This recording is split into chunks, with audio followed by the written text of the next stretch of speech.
Bienvenue dans la Solus. J'espère que les exercices se sont bien passés. Vérifions ensemble. Alors, le premier exercice concernait un relais 4 fois 200 mètres. Le premier relayeur a couru en 22 secondes, le deuxième relayeur en 21 secondes, le troisième relayeur également en 21 secondes et le quatrième relayeur en 23 secondes. La question était de savoir combien de temps ils avaient mis pour parcourir leur relais 4 fois 200 mètres. C'était simple, il suffisait d'ajouter le temps de chacun. Faisons-le, il s'agit donc d'une addition. Donc, je rajoute le signe plus et je fais mon addition. 2 plus 1, 3, plus 1, 4, plus 3, 7. 2 plus 2, 4, plus 2, 6, plus 2, 8. La course a donc duré 87 secondes. Attention, la question qui était posée était de savoir combien avait duré la course en minutes et en secondes. Donc, il faut savoir combien il y a de minutes dans 87 secondes. Alors, une minute, on sait, c'est 60 secondes. D'accord? Donc, on va diviser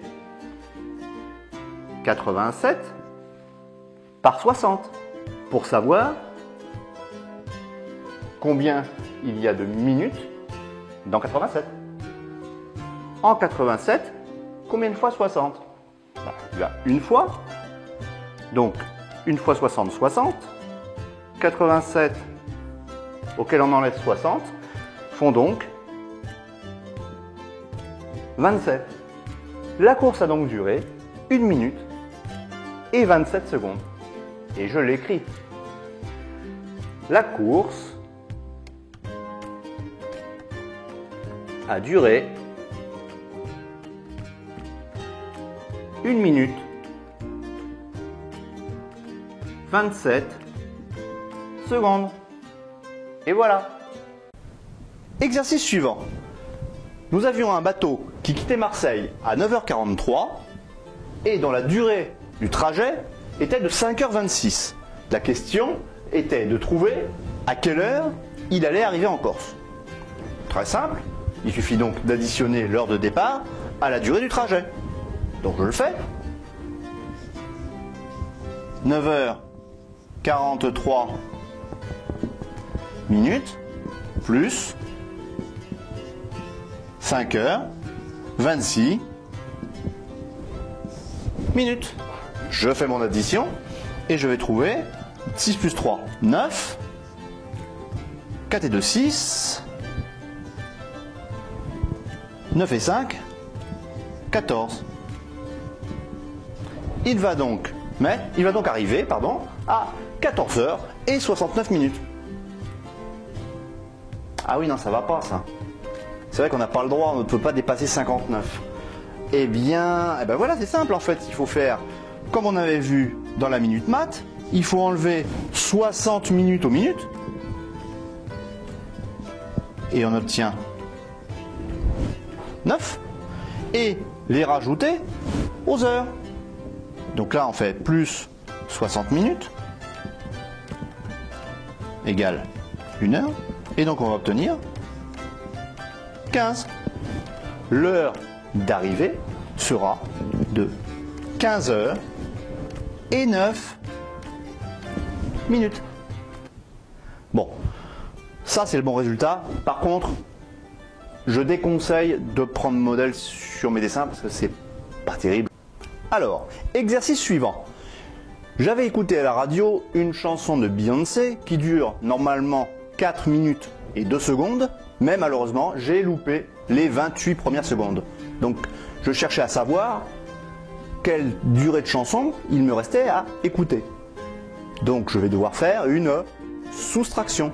Je vais ôter les 28 secondes que j'ai ratées à la durée totale de la chanson, 4 minutes 2 secondes. Donc, je mets le plus grand chiffre en premier. 4 minutes 2 secondes et je soustrais le plus petit chiffre. Donc là, à 28 secondes, comment ça se fait? Parce que là j'ai deux chiffres de secondes, là j'en ai qu'un. Donc le 8 c'est celui des unités, là aussi c'est l'unité. Donc normalement ils vont l'un en dessous l'autre. Ah mais en fait 2 secondes c'est 0,2 secondes. C'est comme si je disais 0,2 secondes, 0 dizaine de secondes. Alors que là il y a 2 dizaines de secondes. Voilà. Comme ça fonctionne. Donc je fais ma soustraction. Et là, oh ben j'ai encore un souci. Ah bah oui, c'est vrai, c'est l'astuce qu'on avait vue lorsque le nombre de secondes était plus petit en haut que celui à soustraire. Qu'est-ce qu'on avait dit qu'on allait faire? On disait qu'on prenait 60 secondes dans les minutes. Hein, je vais retenir, je vais enlever 60 secondes, c'est-à-dire une minute, ce qui va faire que je n'aurai plus que 3 minutes ici. Et là, je vais rajouter les 60 secondes que j'ai enlevées de ce côté-là. Et je vais avoir donc plus 60 qui va me donner 62 secondes. Donc en fait, j'ai pris un paquet de 60 secondes du côté des minutes que j'ai rajouté du côté des secondes. Donc maintenant, je peux effectuer ma soustraction. Donc je réécris, plus 4 maintenant évidemment, 3 minutes. 3 minutes 62 secondes moins 28 secondes. Je fais ma soustraction. 8 ôté de 2, je ne sais pas faire, donc je fais 8 ôté de 12, ça fait 4, et je retiens 1. 3 ôté de 6 font 3. Et 3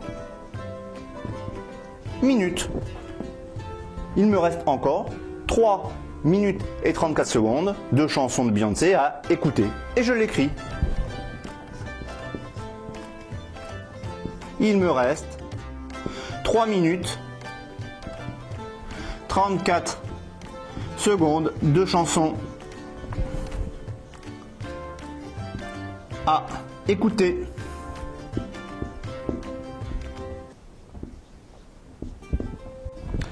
Alors, je vous l'aurais bien chanté, mais vu mon niveau de chant, je préfère m'abstenir. Et pour finir, la question qui tue. Alors, il s'agissait, c'était une histoire de champion du monde de fabrication de crêpes, alors où on donnait tout un tas d'informations, des kilos de farine, un nombre des litres, etc., etc. On s'en fiche royalement. En fait, ce qui nous intéressait, c'est de savoir le temps qu'il avait mis. Et il avait mis 6 heures et 2 minutes. On sait que le nouveau champion a fait autant de crêpes que lui, mais par contre, qu'il a mis 14 minutes de moins. Donc en fait, il faut retrancher, faire une soustraction, retrancher 14 minutes de 6 heures et 2 minutes pour connaître en fait le temps qu'a mis le nouveau champion du monde de fabrication de crêpes. Alors allons-y. 6 heures et 2 minutes moins 14 minutes. Je commence à en avoir l'habitude. Le chiffre que l'on doit retrancher est plus grand que celui du dessus. Pas de problème. Maintenant, la mécanique est bien rodée, je sais le faire. Je vais enlever 60 minutes de mes heures, moins 60 minutes, c'est-à-dire 1 heure, et donc je vais obtenir 5 heures, et je vais rajouter à mes minutes plus 60, ce qui nous donne 62 minutes. D'accord? On fait d'un côté moins 60, de l'autre côté plus 60, donc on ne change pas la quantité, enfin la durée. C'est la même durée. Elle est simplement écrite différemment de façon à pouvoir effectuer la soustraction. Donc, allons-y. Donc, on refait la soustraction et on dit que 5 heures 62 minutes. On enlève 14 minutes. 4 au T de 2, on ne sait pas faire, donc 4 au T de 12, reste 8. Je retiens 1. 1 et 1, 2 au T de 6, reste 4. Et le 5. Le nouveau champion du monde a donc réalisé la super performance de faire 1420 crêpes en 5 heures et 48 minutes. Alors, pour la question subsidiaire qui demandait si les crêpes étaient bonnes, on n'en a aucune idée. Alors, tu as compris à quoi sert la mesure d'une durée? Bon, si tu as encore des difficultés avec les exercices, je te propose 3 solutions.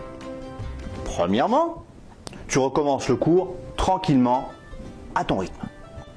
Deuxièmement, tu peux t'inscrire à ma masterclass mensuelle au cours de laquelle je pourrai répondre à tes questions. Et troisièmement, tu peux aussi prendre un rendez-vous pour un cours particulier dans l'espace réservé ci-dessus. Mais bien sûr, si tu as des questions, pose-les directement sous cette vidéo. J'y répondrai rapidement. Allez, bravo à toi, accroche-toi, et puis tu vois, les maths, c'est pas si compliqué. À bientôt sur À quoi ça sert les maths.